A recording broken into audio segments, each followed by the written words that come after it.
European ദ്വീപായ സൈപ്രസിനെതിരെ ഭീഷണിയുമായി ലെബനോനിലെ Hezbollah തീവ്രവാദി നേതൃത്വം.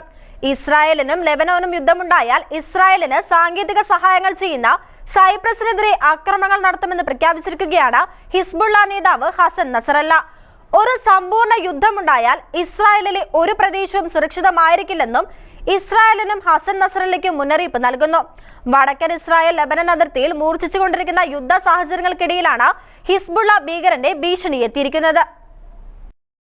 ഒക്ടോബർ 7 ഹമാസ് ആക്രമണത്തിനും തുടർന്നുള്ള ഗാസയിലെ ഇസ്രായേൽ സൈനിക നടപടിക്കുമൊപ്പം ഇസ്രായേലിലേക്ക് ലെബനിൽ നിന്നുള്ള ഹിസ്ബുള്ള ആക്രമണം ശക്തമായി തുടരുകയാണ്. സമീപ ദിവസങ്ങളിൽ സംഘർഷം അതിന്റെ ഏറ്റവും ഉയർന്ന അവസ്ഥയിലൂടെയാണ് കടന്നുപോകുന്നത്.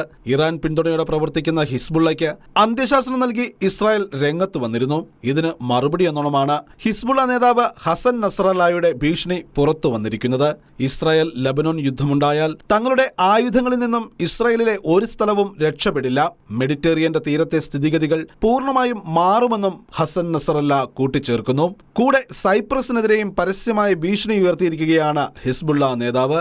ലെബനനിൽ നിന്നും 125 മൈൽ അകലെ മെഡിറ്ററേനിയൻ കടലിൽ സ്ഥിതി ചെയ്യുന്ന യൂറോപ്യൻ യൂണിയൻ അംഗമായ സൈപ്രസ് ഇസ്രായേലുമായി അടുത്ത ബന്ധം പുലർത്തിവരുന്ന രാജ്യമാണ്. 2014 മുതൽ ഇസ്രായേലുമായി സംയുക്ത സൈനിക സഹകരണം സൈപ്രസിനുണ്ട്.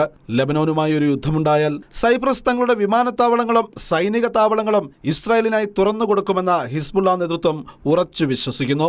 ഭീഷണിയിലൂടെ സൈപ്രസിനെ ഭയപ്പെടുത്തി ഇസ്രായേലിനെ സഹായിക്കുന്ന സാഹചര്യങ്ങളിൽ നിന്നും പിന്തിരിപ്പിക്കുക എന്നതാണ് ഹിസ്ബുള്ളയുടെ ലക്ഷ്യം.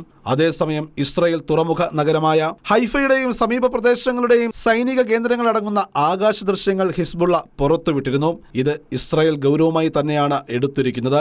ലെബനോനിൽ ഹിസ്ബുള്ളയ്ക്കെതിരെയുള്ള സൈനിക നടപടി ഏതു നിമിഷവും ആരംഭിക്കുമെന്നും ഇസ്രായേൽ വിദേശകാര്യമന്ത്രി കാറ്റ്സ് മുന്നറിയിപ്പ് നൽകി കഴിഞ്ഞു.